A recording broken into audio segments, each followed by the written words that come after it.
नमस्कार साथियों, मैंने पहला वीडियो जो आप लोगों को सेंड किया था उसमें मैंने आपको डेमोन्स्ट्रेशन नहीं दिया था। तो यह प्राणायाम जो मैं आपको बताने जा रहा हूँ, इसके पहले मैं थोड़ी सी जानकारी आपको और शेयर कर दूँ। यह प्रश्न उठ सकता है किस आप लोगों के मस्तिष्क में या दिमाग में, या कि मैं किस अथॉरिटी से, अधिकार से ये सब चीज़ें आपको बता रहा हूँ। तो मैं बता दूँ कि मैंने MA योग में किया है महर्षि वैदिक विश्वविद्यालय जबलपुर से। इसके अलावा मैंने 3 माह का गहन प्रशिक्षण इन हाउस रहकर भोपाल में शासकीय योग प्रशिक्षण केंद्र में प्राप्त किया है। और जो मैंने आचार्य का कोर्स किया था यानी MA योगा, उसमें मैंने प्राणायाम में ही स्पेशलाइजेशन या विशिष्टीकरण प्राप्त किया था।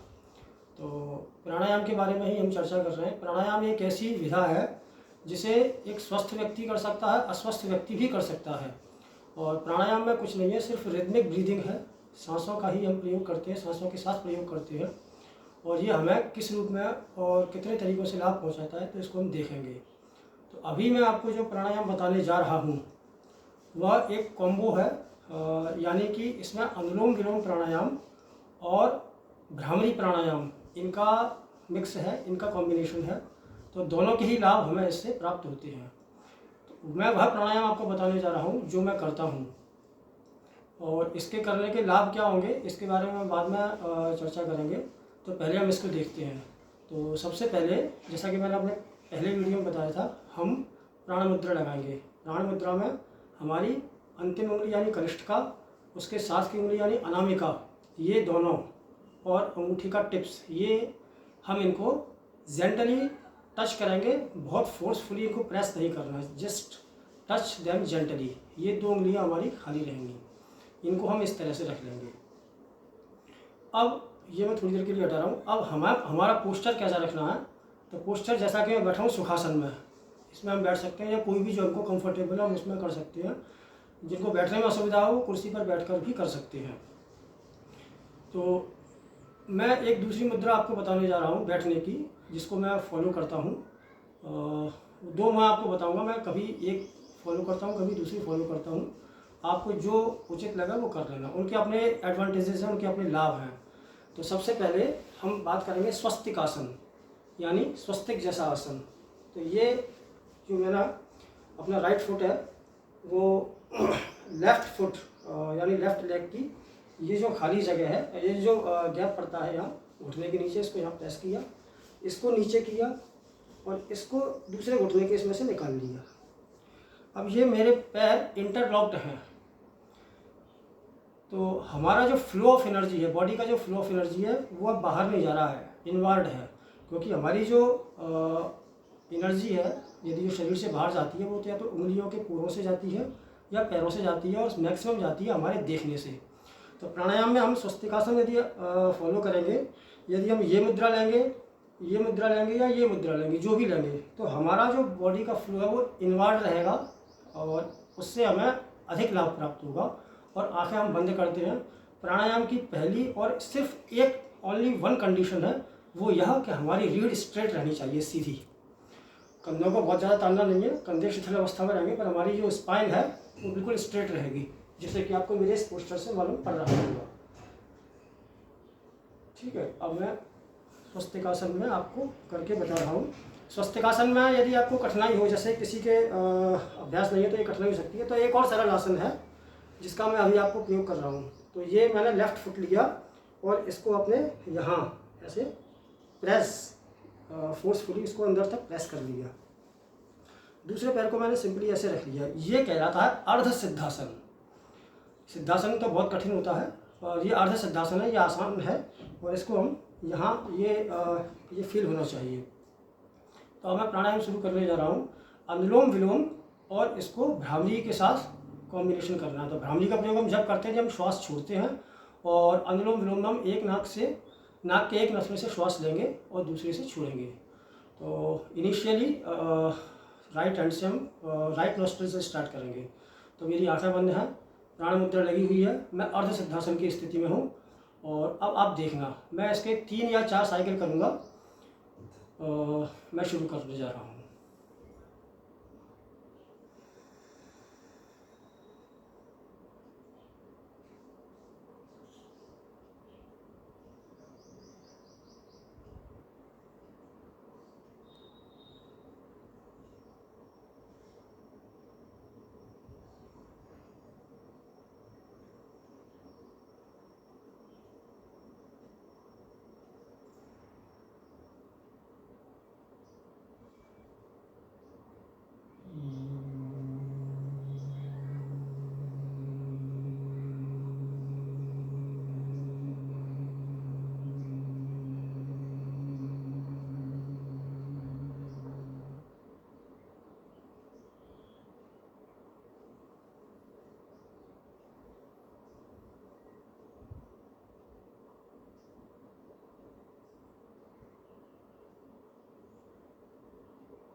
एक साइकिल पूर्ण हुआ, यानी राइट से स्टार्ट किया, लेफ़्ट से छोड़ा, लेफ़्ट से लिया, राइट से छोड़ा, हमारी एक काउंटिंग होगी। इस तरह हमें अपनी काउंटिंग के आधार पर करना है। यदि हम काउंटिंग का ध्यान नहीं रख पाते हैं तो हमें मोबाइल में टाइमर लगा के कम से कम 15 मिनट तक इस प्राणायाम को करना है। इसमें मैंने पहले राइट नॉस्ट्रल से श्वास ली, फिर उसको होल्ड किया, रोक के रखा, जिसे कहा जाता है योग की भाषा में अंतः कुंभक या अंतर कुंभक।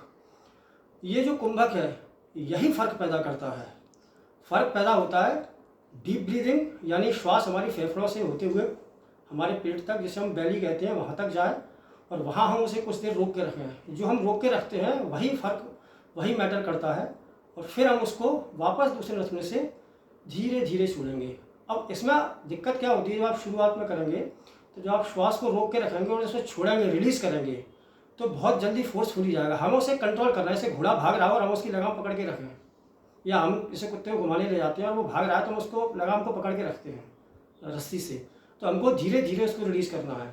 फिर जब पूरी रिलीज़ करेंगे तो फिर पुनः उसी से लेना है, फिर होल्ड करके रखना है या अंतः कुंभक लगाना है, फिर दूसरे से छोड़ना है। तो इस तरह हमारा एक साइकिल पूरा होगा।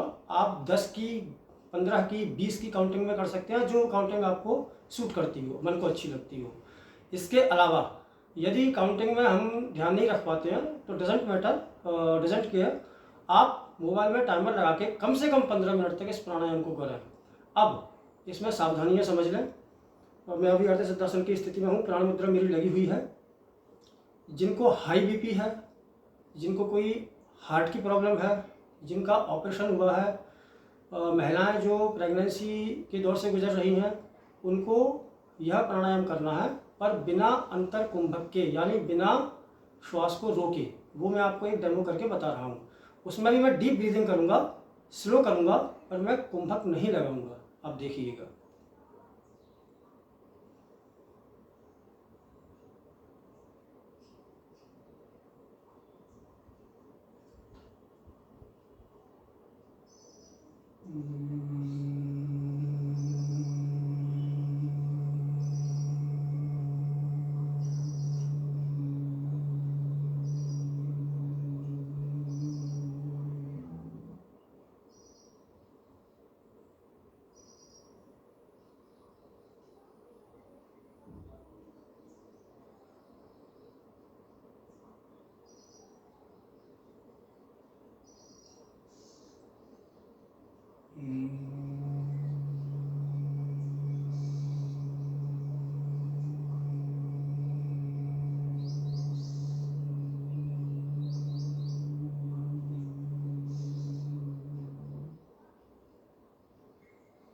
ये उन लोगों के लिए है जिनको अंतर कुंभक में असुविधा है, या जो उम्र के उस पड़ाव पर हैं कि उतना अभ्यास की कमी से ये ऐसा नहीं कर पा रहे हैं, तो वो ना करें।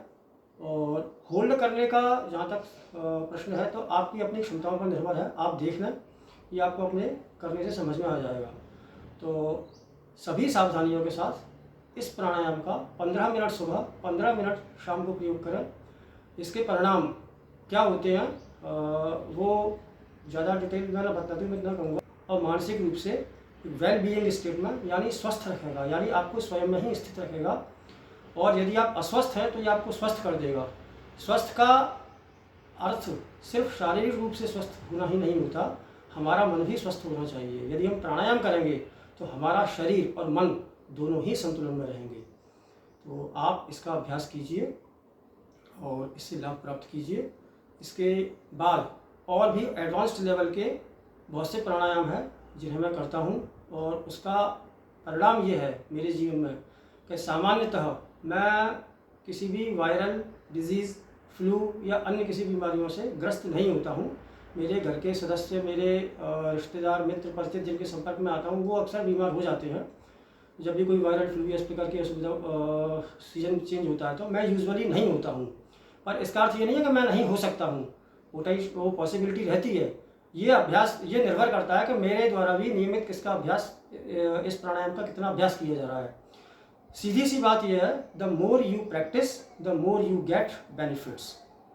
तो आशा करता हूँ आप इस प्राणायाम का अभ्यास करेंगे और इससे लाभ प्राप्त करेंगे।